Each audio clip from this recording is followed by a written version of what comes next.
यूं तो कोई इंसान बीमार नहीं पड़ना चाहता। खासकर इस कोरोना काल में तो लोग एक छींक आने से भी घबरा रहे हैं। इस हालात में लोग बीमारी से बचने के लिए तरह तरह के उपाय कर रहे हैं, जिसे जहां से जो जानकारी मिल रही है उसे आजमा रहे हैं। हालांकि कई बार इसके परिणाम आपको तनावग्रस्त कर देते हैं। तो क्यों ना ऐसे में किसी एक्सपर्ट की राय जानें। आज सेहत मंत्र में हम एक्सपर्ट से जानेंगे कोरोना वायरस के संक्रमण से कैसे बचें।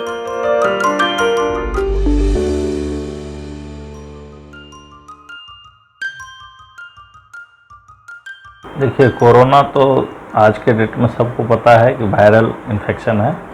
कोविड-19 वायरस से इन्फेक्ट होने के कारण हो रहा है, जो ड्रॉपलेट इन्फेक्शन से हो रहा है, सांस के द्वारा दूसरे को जा रहा है। और अभी तो इन्वायरमेंटल फैल गया है, यानी कि वातावरण में भी कोविड का इन्फेक्शन आ गया है। जब भी होता है तो सबसे पहला नाक या मुंह के थ्रू हम लोगों के अंदर प्रवेश करता है थ्रोट में, और थ्रोट में ग्रो करके फिर लंग्स में इन्वॉल्वमेंट करता है, फेफड़े में। फेफड़े में निमोनिया जैसा प्रॉब्लम क्रिएट करता है। कोरोना से बचने के लिए तो सबसे पहले गवर्नमेंट ऑफ इंडिया और WHO द्वारा गाइडलाइन आया है कि आप मास्क पहने और हाथ को बार बार साफ करते रहें, सैनिटाइज करते रहें। किसी भी नई चीज़ों को छूते हैं तो वहाँ कोविड का वायरस हो सकता है, या कहीं भी टच करते हैं तो तब हाथ धोना चाहिए, या नहीं तो आपको सैनिटाइज़र से हाथ को सैनिटाइज करना है। चेहरे में मास्क लगाना है, और अगर आप इन्फेक्टेड जगह में जाते हैं तो 2 मास्क लगाना है, एक नहीं। कई बार देखा गया है कि एक मास्क के कारण इन्फेक्शन हो जाता है। तो बचाव का ये मुख्य लक्षण है। और दूसरा है कि आप टीका लगा लें। टीका फायदेमंद है। पहला जब वेव आया था कोविड का 2021-20 में, तो माना जाता था कोई भी मास्क से आप बच सकते हैं। मगर उसके बाद बहुत सारा जब नए नए कोरोना के रूप आ गए, उसके बाद लगा ऐसा कि एक N95 3 लेयर मास्क पहनना ज़रूरी है। और 3 लेयर के बाद अभी ऐसा है कि 3 लेयर के बाद भी डबल लेयर रिक्वायर्ड हो रहा है। बहुत सारे जगहों में जहाँ वायरस का लोड ज़्यादा है वातावरण में, उन सब जगहों में कोविड का बचाव के लिए आपको डबल मास्क भी पहनना पड़ता है। बहुत सावधानी की ज़रूरत होती है। कोरोना से बचने के लिए घरेलू उपचार जो हम लोगों का इंडियन सिस्टम में है, हमारे समाज में है, हम लोगों के पुश्तैनी देन है, वो बहुत कारगर है। आप घर में भी बहुत सारी चीज़ें करके इम्यूनिटी बढ़ा सकते हैं, जिसका इम्यूनिटी लेवल बॉडी का स्ट्रॉन्ग है, मजबूत है। इम्यून सिस्टम, रोग प्रतिरोधी क्षमता, उन लोगों को कोरोना कम नुकसान पहुंचाया है। जो काढ़ा बनता है, आयुर्वेदिक काढ़ा, और बहुत सारे अदरक मसाले 3-4 डाले जाते हैं उसमें काढ़ा में, वो सब कारगर है। लंग्स को और इम्यून सिस्टम को मजबूती देता है। अदरक का रस भी हार्ट को सेव करके रखता है। इसलिए घरेलू उपाय तो करना ही चाहिए। देखिए, कोरोना हुआ है, ये सबसे पहले कंफर्मेशन तो टेस्ट से ही होता है। सभी पेशेंट का जो ऑक्सीजन लेवल होना चाहिए, ये 98-97 होना चाहिए, जो नॉर्मल लोगों का ऑक्सीजन लेवल है। 98 से 95 तक जो है हम लोग फर्स्ट स्टेज मानते हैं, यानी कि कोविड का शुरुआत मानते हैं। 95 से जब भी थोड़ा सा नीचे जाए तो हॉस्पिटल जाने की ज़रूरत होती है, यानी कि आपको तुरंत डॉक्टर के सलाह में रहना है, केयरफुल रहना है। और 95 से नीचे अगर चला गया, 90 से नीचे, तो तुरंत CT स्कैन और बाकी टेस्ट जो है डी डायमर, IL-6, 4-5 टेस्ट होते हैं। जो इन्फ्लामेशन लेवल जो लंग्स का है उसका स्टेटस पता चलता है। लंग्स में कितने दूर तक डैमेज हो रहे हैं, म्यूकस प्लग कितना बना है, फेफड़े का जो एरिया है, अल्वोलाई, ब्रोंकाई, वो इन्फेक्टेड है या नहीं, वो देखने के लिए हम लोग HRCT कराते हैं चेस्ट का। HRCT high resolution CT scan होता है, जिससे आप इमेजिंग के द्वारा देखते हैं कि लंग्स कितने एरिया में इफेक्टेड है कोविड से। और कोविड में ज़्यादातर निमोनिया हो जाता है, वायरल निमोनिया बोलते हैं, उसके कारण पेशेंट को परेशानी होती है। कोविड से मौत 3 कारण से होता है। पहला, कोविड जब होता है तो सबसे पहला तो मुख्य कारण है कि इम्यूनिटी लेवल बॉडी का वीक है। दूसरा कारण है कई सारे पेशेंट जो हैं मेडिसिन या उपाय करने से कतराते हैं, वो सोचते हैं कि हमको कोविड हो ही नहीं सकता है, वो दूसरा कारण है मौत होने का। और तीसरा कारण होता है पेशेंट का जानते हुए भी लेट कर जाना, यानी कि आप समय से ट्रीटमेंट नहीं लिए या नहीं तो केयर नहीं की। कोविड का तो अभी तक 6 से 7 स्ट्रेन मिला है। एक चाइनीज स्ट्रेन था सबसे पहला, उसके बाद जहाँ जहाँ इटली में, फ्रांस में, अमेरिका में जहाँ जहाँ कोविड गया वहाँ म्यूटेशन करके स्ट्रेन चेंज हुआ उनका। इंडिया में भी एक स्ट्रेन बना जो डेंजर था। इंडियन स्ट्रेन ज़्यादा डेंजर हो गया क्योंकि इंडिया में वैक्सीनाइज लोग कम हुए हैं। बहुत सारे लोग जो हैं कोविड के पॉजिटिव होने या कंडीशन होने के बावजूद गवर्नमेंट को सूचना नहीं दिए, डॉक्टर को सूचना नहीं दिए, तो वो सब कोविड के कैरियर हुए। वो कोविड फैलाने में बहुत बड़ा योगदान दिए। बहुत सारे लोग जिनका इम्यूनिटी लेवल अच्छा है उसके पास कोविड वायरस इन्फेक्टेड है और वो दूसरे को फैला रहा है। देखिए, कोविड का जांच तो बहुत ज़रूरी है कराना, जांच कराना चाहिए। जांच कराने से कम इतना तो हो जाएगा कि लोग है या नहीं है ये पता चल जाएगा, तो सेफ रहेगा। फ्यूचर क्या प्लान करना है बचने के लिए वो करेगा। और स्टेरॉयड का जहाँ तक बात है तो स्टेरॉयड माइनर वे में अगर छोटा मोटा स्टेरॉयड मेडिसिन ले रहा है, 1, 2, 4 पीस खाया तो उससे कोई डरने की बात नहीं। स्टेरॉयड लंबा नहीं चलना चाहिए और रूल कहता है कि स्टेरॉयड का जब भी यूज हो, कोविड पेशेंट हो या किसी भी बहुत सारे डिजीज में चलाते हैं हम लोग स्टेरॉयड, तो उसका स्टेरॉयड का यूज विदाउट डॉक्टर के सलाह के या प्रिस्क्राइब के नहीं होना चाहिए। स्टेरॉयड के चलते आँखों में परेशानी आ सकती है, हार्ट में प्रॉब्लम आ सकता है, किडनी में आ सकता है, कुछ भी हो सकता है खतरा। तो अगर 1, 2, 4 टैबलेट या कुछ खाते हैं लोग तो उससे डरने की बात नहीं है, मगर 5 दिन 10 दिन स्टेरॉयड बिना डॉक्टर के सलाह के नहीं लेना चाहिए। जो ले रहा है वो गलती कर रहा है।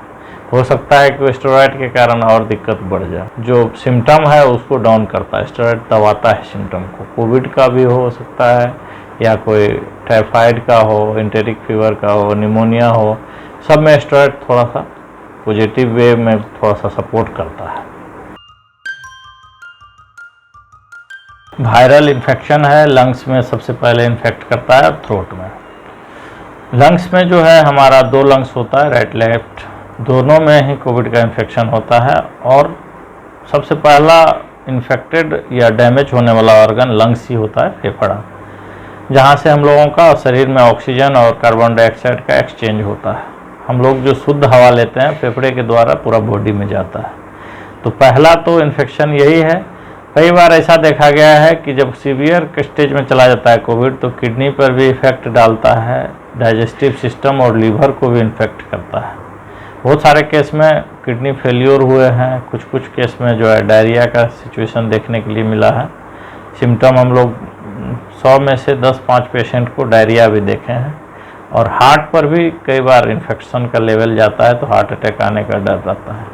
सबसे ज़्यादा मान के ये चलना है कि लंग्स ही इफेक्टेड होता है। लंग्स से रिलेटेड जो को ऑर्गन्स है जिसको सपोर्ट दे रहा है लंग्स, उसमें भी कोविड के कारण समस्या होती है।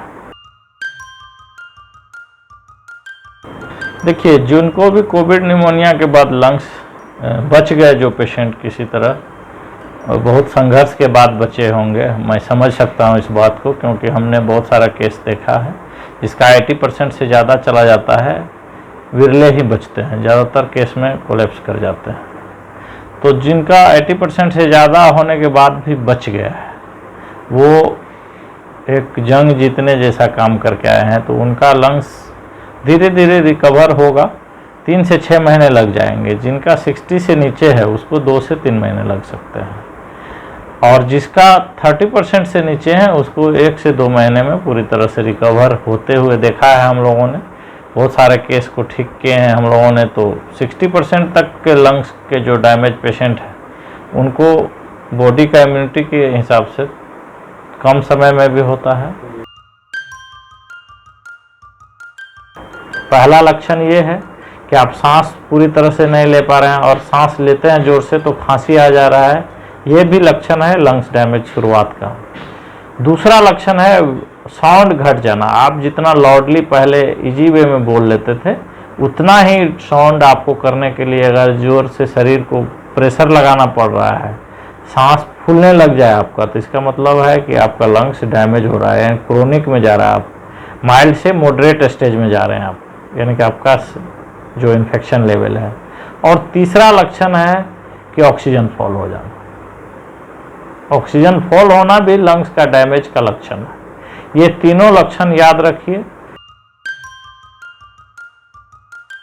कोविड में देखा गया है ज़्यादातर केस में कि परिवार के लोग, पत्नी, बच्चे या परिवार के अन्य सदस्य डर के खुद हो जाएगा तो बचेंगे, नहीं बचेंगे। ये बहुत सारे केस में हम लोग एहसास भी किए, देखे भी कि लोग सटना नहीं चाहते हैं, पेशेंट से दूरी बना लेते हैं, उनको साइकोलॉजिकली रूप से इतना कमज़ोर कर देते हैं कि बहुत सारे पेशेंट एंजाइटी, डिप्रेशन में चले जाते हैं, कितने पेशेंट हाइपरटेंसिव हो जाते हैं, कितने को प्रॉब्लम कम भी रहता है मगर डर के कारण वो सीरियस हो जाते हैं। तो कोविड में सबसे ज़्यादा ज़रूरी है फैमिली के जितने भी लोग हैं, क्वारंटाइन आप कर रहे हैं अच्छी बात है, उसके बावजूद भी मोरल सपोर्ट देना ज़रूरी है। क्वारंटाइन करने का मतलब ये नहीं है कि आप छू नहीं सकते हैं, आसपास नहीं जा सकते हैं, सब कुछ कर सकते हैं। आप थोड़ा सावधानी बरत के कीजिए, मगर कोविड पेशेंट को अकेला छोड़ना कहीं से भी बुद्धिमानी नहीं। बात करने में कोई बुराई नहीं। बात अगर करेंगे कोविड पेशेंट से, उनको सपोर्ट देंगे, हौसला देंगे, तो वो ज़्यादा जल्दी ठीक होते हैं, उनका साइकोलॉजिकल और इम्यूनिटी लेवल ज़्यादा इम्प्रूव करता है। सबसे बड़ा बात साइकोलॉजिकल और हिम्मत की ही होती है कोविड में। अगर हिम्मत घट जाता है पेशेंट का तो प्रॉब्लम बढ़ने लगता है। जो हिम्मत किए हुए रहते हैं उनका स्टेबिलिटी पावर, हार्ट का जो मजबूती है, ब्रेन का स्टेबिलिटी वो बना हुआ रहता है, और इलाज में कॉन्फिडेंस और आत्मविश्वास जो है पेशेंट का वो ज़्यादा फायदेमंद रहता है। फंगल इन्फेक्शन पहले से भी होता रहा है। म्यूकरमाइकोसिस बोलते हैं, जो ब्लैक फंगस है, वो नॉर्मल केस में भी बहुत सारा जो ज़्यादा दिन तक एडमिट रहते हैं पेशेंट, उन लोगों को इन्फेक्शन करता है। मगर अभी जो है कोविड के जो क्रिटिकल केस हैं, जो ज़्यादा दिन रहे, वेंटिलेटर पर गया हो या नहीं तो बाइपेप सपोर्ट पर 10 दिन 15 दिन बिताए, जिसको स्टेरॉयड का ज़्यादा रिक्वायरमेंट हुआ, इम्यूनोसप्रेसेंट दवा रहता है, स्टेरॉयड जो है इम्यूनिटी को डाउन करता है, तो उससे भी संभावना रहती है म्यूकरमाइकोसिस और बाकी फंगल इन्फेक्शन की। और कई केस ऐसा देखा गया है कि विदाउट कोविड भी फंगल इन्फेक्शन हुआ है। तो ये कहना कि स्टेरॉयड के कारण ही हुआ है, ये 100% सही नहीं है, मगर जिसको ज़्यादा स्टेरॉयड का यूज किया गया है उनको संभावना रहता है। और कोविड के बाद अधिकतर पेशेंट इम्यूनो कॉम्प्रोमाइज होते हैं, इम्यूनिटी उनका बहुत डाउन हो जाता है, रोग प्रतिरोधी क्षमता घट जाता है, शरीर वीक हो जाता है, स्किन में जो है ऑक्सीजन की कमी के कारण जो है नेक्रोसिस होता है, जो बॉडी सेल है, तो नेक्रोज सेल जो डेथ करता है उसमें फंगल इन्फेक्शन लगने का संभावना ऑटोमेटिक होता है। उसमें कोई ये सिद्धांत नहीं है कि आप दवा खाए इसलिए हुआ या वो। अगर आप वीक हैं तो ऐसे नॉर्मल वे में भी फंगल इन्फेक्शन हो सकता है।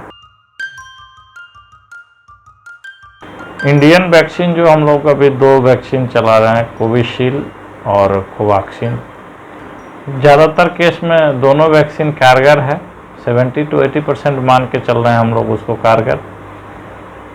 और वैक्सीन लेने का जो रूल है वो बहुत इम्पोर्टेंट होता है। वैक्सीन आप तभी ले सकते हैं जब कोविड से इन्फेक्टेड नहीं हो और कोई उस तरह का सिम्टम ना हो जो कोविड से मिलता जुलता हो। अगर आप कोविड से मिलता जुलता सिम्टम आपके शरीर में या आपके परिवार में कोविड इन्फेक्शन हुआ है, उस दौरान आप ले रहे हैं, तो हो सकता है आप पॉजिटिव हो जाए। तो इसलिए अगर आपके परिवार में सभी स्वस्थ हैं उस समय लेना चाहिए वैक्सीन, या नहीं तो अगर आपको वैक्सीन लेना है तो पहले एक बार टेस्ट करा लीजिए।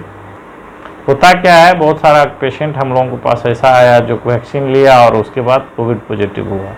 तो उन लोगों में ये उन लोगों के जो आसपास के परिवेश में हैं उन लोगों को डर ये हुआ कि हमको कोविड के वैक्सीन से हुआ है।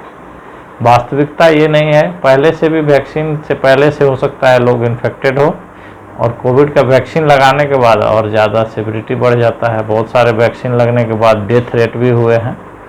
तो इसलिए वैक्सीन कारगर है, वैक्सीन से इम्यूनिटी लेवल बढ़ा है। हम लोगों ने बहुत सारे पेशेंट को टेस्ट कराया है, एंटीबॉडी टाइटर देखा है।